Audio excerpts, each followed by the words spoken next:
Bonjour et bienvenue à la première capsule éthérique de Montréal Hanté.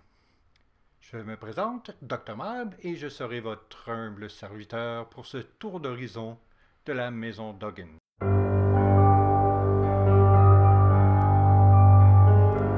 Montréal Hanté offre chaque samedi des histoires de fantômes en anglais et en français.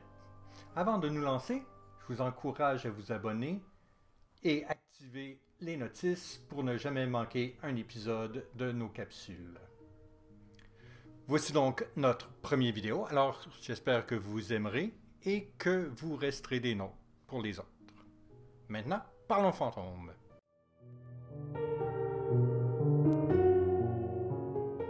Au sommet de la rue McTavish trône la maison Duggan. Qui on pourrait s'y attendre pour notre première capsule et le classique du manoir gothique un peu sinistre. À flanc du Mont-Royal, ce domaine appartient de nos jours à l'Université McGill et est en fait un de ses plus anciens bâtiments, ayant été construit en 1861 à l'aide de matériaux apparemment tirés d'un manoir hanté. Parce que, pourquoi pas? Bien que personne ne sache qui ou quoi entre la maison Duggan, les hypothèses ne manquent pas. Certains suggèrent qu'au cœur du bâtiment rôde le fantôme de Simon McTavish lui-même.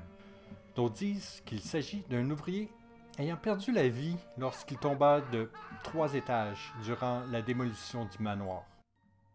Dans un cas comme dans l'autre, les pierres ayant servi à la construction de la maison provenaient du manoir hanté de McTavish, situé sur le même lot. On peut donc imaginer les possibilités. Construit pour Orrin S. Wood, de la Montreal Telegraph Company, selon les plans de l'architecte Andrew B. Taft. Ce manoir gothique fut à l'origine baptisé Brayhead et a appartenu à plusieurs familles montréalaises. Mis à part M. Wood, Charles D. Proctor, Matthew Hamilton Galt et Charles Duggan y ont tous fait leur nid. En plus d'être une maison familiale, la bâtisse a également servi de centre de convalescence pour soldats de 1911 à 1923. 15 ans plus tard, en 1944, Duggan fait don de la bâtisse à l'Université McGill avec la stipulation qu'il continuerait d'y habiter jusqu'à sa mort, survenue 2 ans plus tard. La même année, un ajout particulier est fait, un tunnel vers l'ouest jusqu'au pavillon Purvis. Les 2 bâtiments étaient alors utilisé par la faculté de commerce qui voulait faciliter le déplacement d'un à l'autre.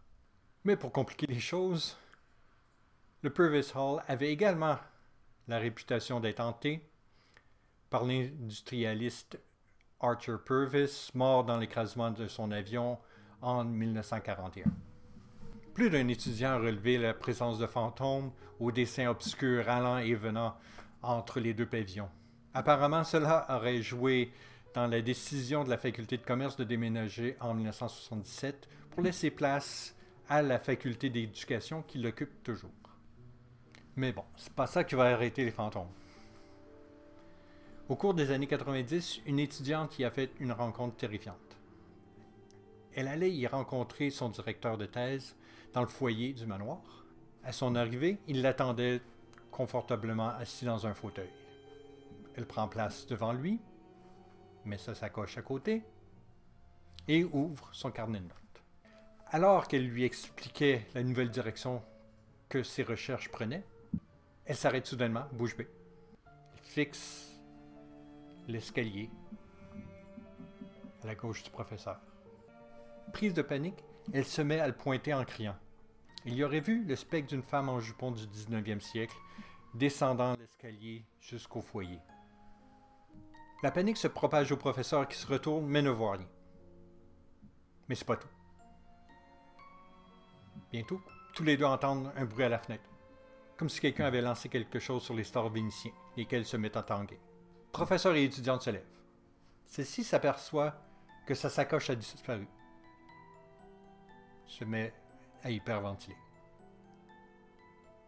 Les stores s'arrêtent de bouger. Le bruit cesse. Tandis que le professeur tente de calmer l'étudiante, ses yeux se tournent vers la fenêtre. La sacoche y est entremêlé dans l'histoire. Parmi les autres phénomènes étranges de la maison Duggan, on recense le son de pas, des objets qui disparaissent ou sont déplacés. Bien que plusieurs hypothèses veulent que la maison soit hantée par un homme, celle-ci n'explique pas la présence du fantôme que l'étudiante aurait vu. Une suggestion à cet égard est l'histoire d'Elizabeth Joanna Bourne, l'épouse du politicien Matthew Hamilton Gault, avec lequel elle a eu 16 enfants dans cette maison, à partir de 1868. Élever autant d'enfants est toute une tâche, même avec l'aide des domestiques. 5 sont morts en bas âge, ce qui n'a pas manqué d'affecter la mère. Les 4 premiers étaient des garçons morts bébés, mais la 5e était une petite fille de 8 ans, Béatrice. Sa mort en 1880 a été un très dur choc pour Élisabeth, dont la santé mentale fut gravement affectée. Se pourrait-il que le fantôme de l'escalier est Élisabeth, morte en 1908, qui s'occupe encore de ses chéris dans une sorte d'au-delà? De nos jours, ce ne sont plus les futures femmes et hommes d'affaires qui sont la proie des fantômes, mais les futurs enseignants et enseignantes. Les étudiants de la faculté sont reconnus pour leur enthousiasme, mais ceux qui étudient à la maison Duggan découvrent parfois un esprit non pas chaleureux et solidaire, mais plus terrifiant et sombre. Cela était donc notre petit tour d'horizon de la maison Duggan. Si en tant que Montréalais, touriste ou étudiant à McGill, vous avez eu connaissance de phénomènes étranges liés à cet ancien manoir, n'hésitez pas à nous laisser un commentaire. Merci d'avoir été des nôtres pour cette première capsule. Si vous voulez en savoir plus sur cette organisation fondée par Donovan King, n'hésitez pas à suivre les liens dans la description.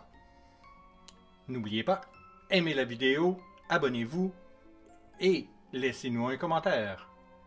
Et d'ici samedi prochain, gardez les yeux ouverts, on ne sait jamais ce qui se trame à Montréal.